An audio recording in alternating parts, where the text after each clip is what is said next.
It's time to start rallying around America's young conservatives and explore what it means to be a young Republican in the 21st century. In a world where it seems like everyone under 30 must be a liberal, these are the stories you haven't heard before from the voices of America's young conservatives. So let's find out what it truly means to be raised right. Hey everybody, and welcome back to another episode of the Raised Right podcast. My name is Rae'Lee, and I'll be your host, and I want to start off by wishing everybody a happy Memorial Day, but especially want to send out a thank you to all of our servicemen and women out there who have served and have sacrificed so much so that we may live in peace here at home in our beautiful nation, under God, enjoying the freedoms and protections granted to us by our Father and by our Constitution, and they've given so much for us to be able to do that. So a big thank you to them and the families out there as well. This episode, I'm very excited to bring on one of my dear friends, Emily Bird, who is the co-host of the Logic and Common Sense podcast, who you may be familiar with from Jonathan Copel's episode. They host that show together, and I met Emily from being a guest on their show when I was going through my own experiences of cancel culture. For those of you that don't know, I was canceled by my own university, Arizona State, for a tweet that was, quote, too conservative, hurt a lot of people's feelings. If you want to catch, that whole story, listen to the very first episode of this podcast, because there is always more to the stories, folks. Don't forget that. But this episode is going to be about Emily and her journey being a young conservative. A 22-year-old from Louisiana. She started off in pre-med and found out quickly just how liberal colleges are, right? That's nothing new or shocking, but it is kind of a revelation for those of us that come from conservative households and then get thrust into this echo chamber and have to figure out what to do rather quickly. So Emily got involved with the Turning Point chapter and has been doing some amazing things for the conservative movement out there, and I'm very much looking forward to having her on to kind of share what she has been up to and the change that she has been initiating. So let's bring her on. Okay, and we are here with Emily Bird, who's going to come on and kind of just share her story of what being raised right has meant to her and the journey that she's had. So welcome, Emily. Hey, it's great to be here. I'm so happy to be on today. Perfect. So why don't you just go ahead and tell us a little bit about you, how you grew up, if politics was a big part of your life growing up, just, how you got into it. Yeah, so actually politics was not a big part of my life at all. No politicians that I know of in the family or anything like that. But I did grow up in a conservative Christian household where we always kind of put our values first. And that's kind of what led me in this direction of where I'm at right now. So I actually started undergrad as a pre-med student. I still graduated with a science degree, all of that stuff. But by the end of my college career, if that's what you want to call it, I had gotten involved in Turning Point USA. And that's really when I started to see what's happening on our college campuses, in our high schools, and how they're trying to redirect students and the values that they may have learned at home. They're trying to change that to these progressive leftist political values that is essentially it will change their whole lives, and not in a positive way, as well as change everybody else's lives, because it's going to create a ripple effect, because these generations are the next generations that will be involved in politics, will be making decisions. They're going to be our lawyers, our doctors, our politicians, like I just said. So that's really when I started to open my eyes to what was happening, especially on campuses. Yeah. Was there a particular moment that was your wake up call of, wow, this is totally different than what I thought it would be, and we kind of have, an issue? Right.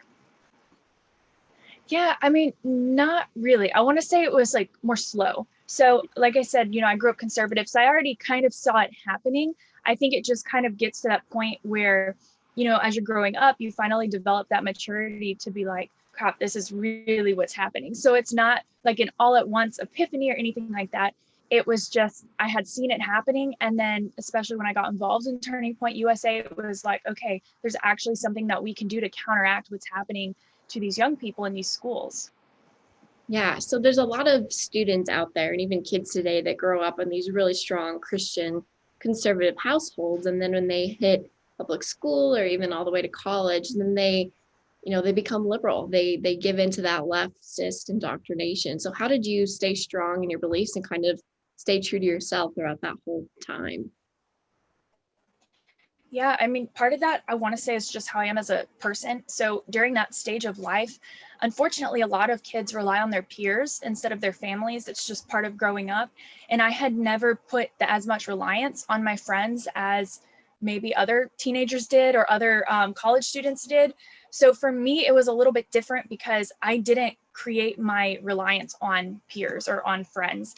Like even when I was back in high school, my I want to say end of junior year, beginning of senior year of high school, I had this big group of friends, like they were all great people, and I lost all of them like that because they started, doing things that I didn't agree with, and I stood up against them. And for somebody, to say that at 16, 17 years old, it's kind of a big deal because a lot of times kids just want to they put their reliance on these friends, so they want to stay silent so they can keep these friends.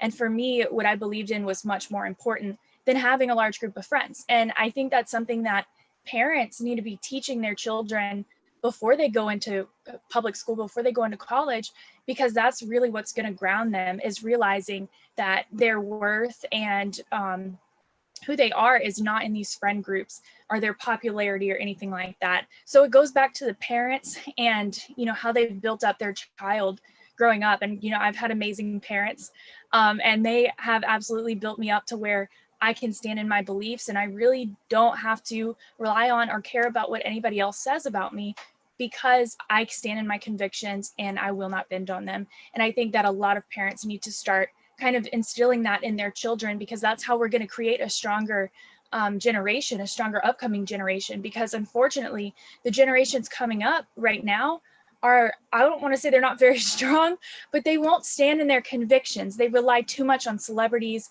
on the media, on their peers. And instead of relying on their roots and who they are and what they actually believe in, or even just how to critically think through situations and create their opinions from there. Yeah, absolutely. And for, the parents listening out there, even peers of young conservatives, what would be, your top advice for instilling that strength and that courage of standing in your convictions from a young age? And how do parents really make sure that their kids have that confidence to stay true to themselves? Yeah, I mean, it's as simple as just talking to your kids. Now, I will say I'm not a parent yet. So, you know, I am giving this advice, but I've worked with a lot of kids, and that has been a common thread that I've seen among kids who have been strong in their convictions is they have parents who are willing to sit down and talk to them and say, look, this is what's happening in the world. So it's not, it's not in baby talk. They're not trying to sugarcoat anything. They're saying, this is the real world. This is what's happening. And here's how you can stand strong and handle it, or, change it if you're wanting to step up and change what's happening, like we're doing at Turning Point. So it's as simple as that. Just sit down, talk to your kids, let them know that you're listening to them, because that gives them the opportunity to critically think through the different situations and things that we're seeing throughout our country and throughout their own personal lives, instead of just absorbing what they're being told and how they're supposed to react instead of respond to these things. Right. How did you kind of go from like the pre-med route to what you're doing now? You're with Jonathan on the podcast Logic and Common Sense. And unfortunately, a lot of the school systems kind of teach people what to think rather than how to think. So what are some of the methods that, you've kind of learned are beneficial, or maybe you and Jonathan have talked about making the right decisions to self-educate and the ways to do that? Right. Well, one of the big strong points that we have on this podcast is that Jonathan is actually a school teacher. So that's a huge deal, because he comes in contact with high school kids every single day. And so he knows exactly, what they're going through, especially in this current political climate, and how to talk to them. And I think the biggest thing is just, again, making sure they can look at these situations and come up with their own opinions, because we have too many teachers in that school and in other schools who are going to stand there and say, okay, this is what happened, when that's not actually what happened. I Mhm. believe they had a school recently had some kind of Socratic seminar on the Capitol insurrection. So basically, and she framed it as they were being able to discuss their opinions on it, but the language that was being used in her classroom was absolutely aligned with the leftist narrative. So these kids aren't feeling like they have the freedom to actually talk against what she's saying if they feel differently, or if they even have genuine questions about what happened instead of just what they're being told. So, I mean, it kind of goes back to what I said with parents as well as teachers. You have to stand up and just talk to your kids about what is going on without putting, your opinion in it, especially in public schools. We have a lot of leftist opinions coming into these classrooms, and no conservative opinions, because what's happening is the conservatives are the ones that are saying, okay, we can't talk about religion, we can't talk about politics, so we won't. I'm going to teach these kids math because that's what I was hired to do. And the leftist teachers, unfortunately, are not following those same guidelines.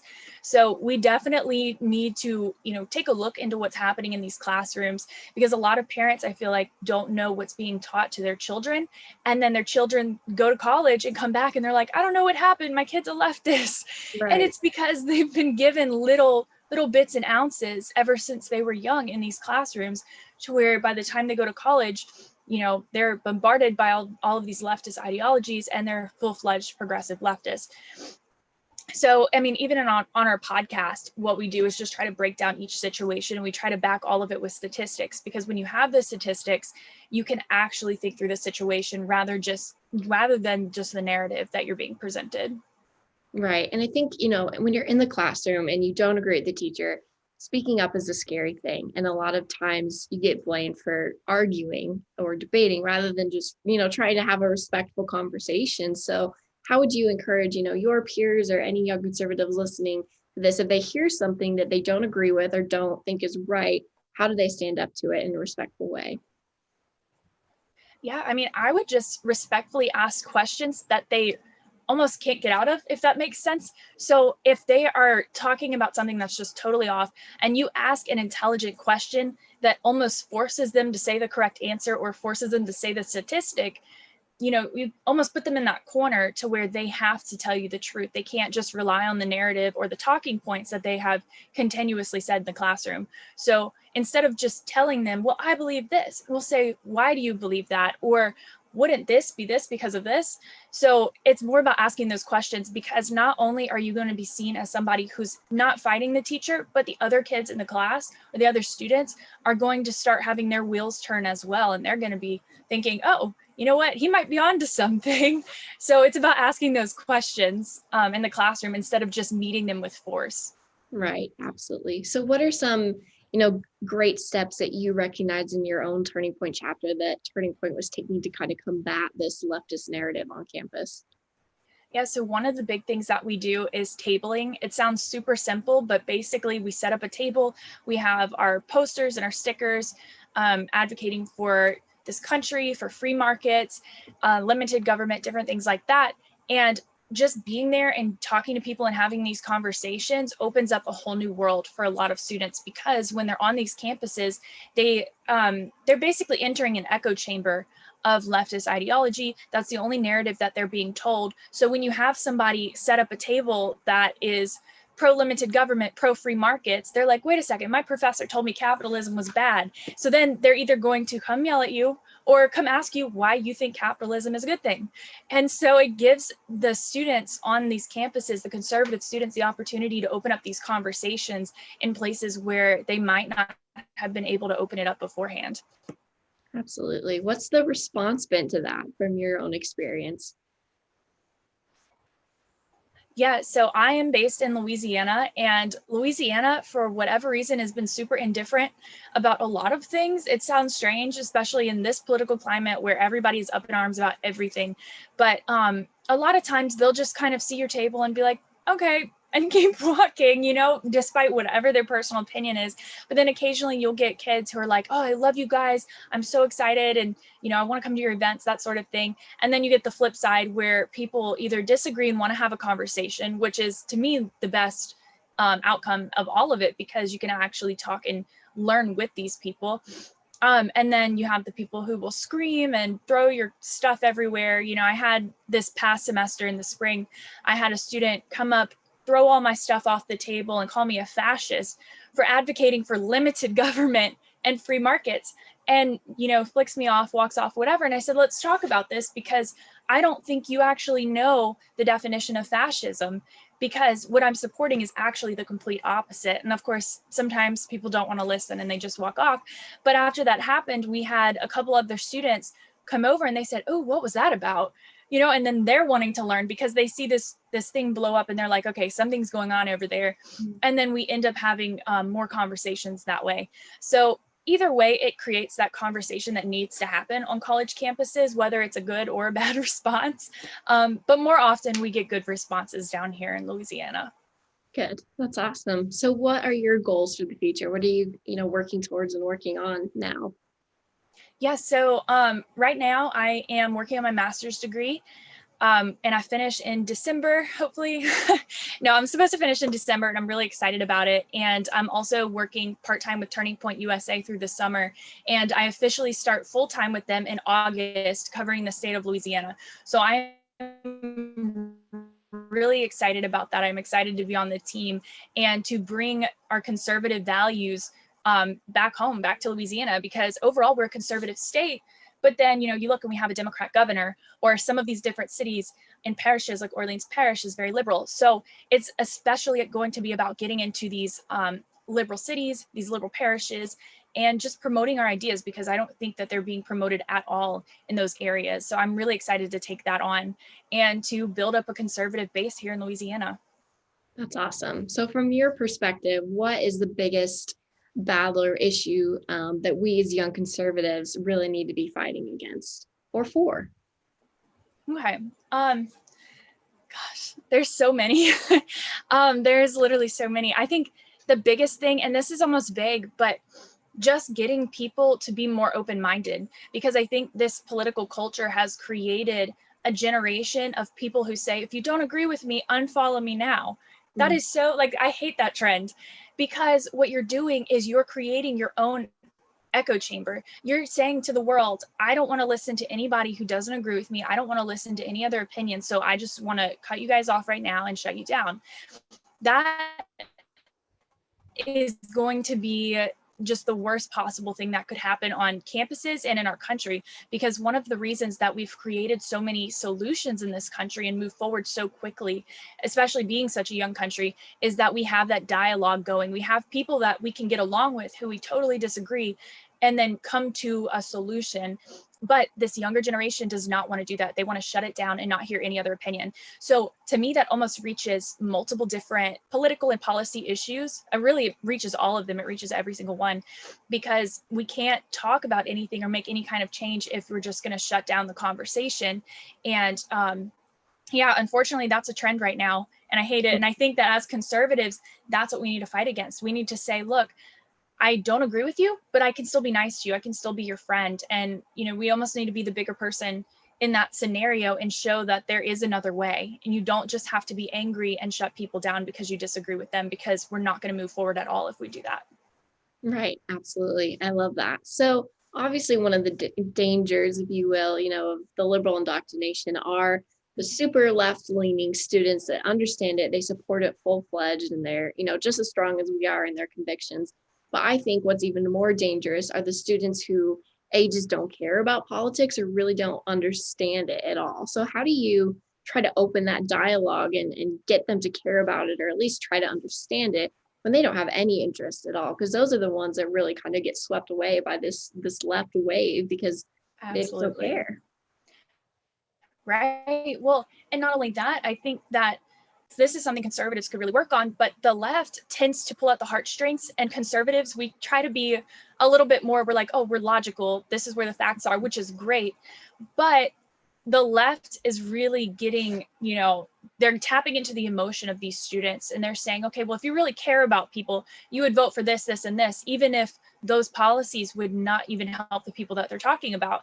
And unfortunately, conservatives really need to step it up and say, no, look how our policies will actually help these people, because we do care about them, even though we don't maybe show it as much from like a political party standpoint. Mm-hmm. I think that is a big thing that, we need to be working on as conservatives. Spark those conversations with the people that just don't care and get them to. Yeah, absolutely. It's just tapping into that emotion, because, and really just connecting to something that they can relate to as well. Mm-hmm. So even if they're not, as connected to the different communities, the different minority communities that the left typically taps into, you could connect it to something as simple as, taxes. Because the first person I ever talked to when I was tabling, he was a leftist, and he didn't understand why we couldn't take more taxes from people who were making money to give it to somebody like him who's in school. And I said, well, how much school do you have left? And he had a year or two or something like that. And I said, well, when you get out of school and you've worked, so hard and so long to get that degree and to have a good job, do you want them to take your money now and give it to somebody else who's not working? And it was like a light bulb went off in his head, and he realized, oh, you're right. Because if you flip the table and kind of hit it home, where it's personal, and he realizes, or, the students are realizing this is something that could affect me, and they make those connections a little bit clearer in their head, and they're able to see what we've been talking about the whole time and trying to point out. So it's just about two things: tapping into the emotion and making it relatable for these students. I love that. That's great. It's super good advice. Because when, I tell people I work at Turning Point USA, some people love that. Some people are like, what the heck is that? And then, you Right. kind of tell them it's a political organization, and that, like, they're just so turned off by the word politics. And it's just, and then you ask them like, oh, who did you vote for? What do you think about this? And it's just the leftist ideology. It's like, okay, why do you think that if you don't care to begin with? So it's so dangerous, and something that I think, we have to start fighting against. I think those are two great ways to do that you offered. So any final, pieces of advice for young conservatives or parents out there of young conservatives before we wrap up? Yeah, I think the biggest thing is to just keep having these conversations, whether it's with your kids, with your peers. I think that is just one of the things across the board, because again, we don't want to create an echo chamber. So if you have a friend that disagrees with you, talk to them about it. If they're really your friend, they'll stay being your friend. If not, they weren't really your friend to begin with. And again, I think young people really need to catch on to that. In this country, we all have different opinions. Even conservatives differ from other conservatives, liberals differ from other liberals. So we need to keep these conversations open with our kids and with our peers and with our students. If you're a teacher and you're seeing that this leftist ideology is being pulled into your classroom or pulled into your kids' education, you need to stand up and speak out, which is exactly what Jonathan Copel did as a Spanish teacher, a high school Spanish teacher. He stood up and he spoke out for what was going on at these school board meetings, what they were trying to push in the classrooms. And he's actually made very effective change with that. So just keep the conversations open and we can win this fight. Absolutely. Well, thank you for your time, Emily. It's super good to talk to you. Thank you so much for having me. Absolutely. I'll talk to you soon. Enjoy this episode of Raised Right? Be sure to subscribe on your favorite podcast app to catch the next episode.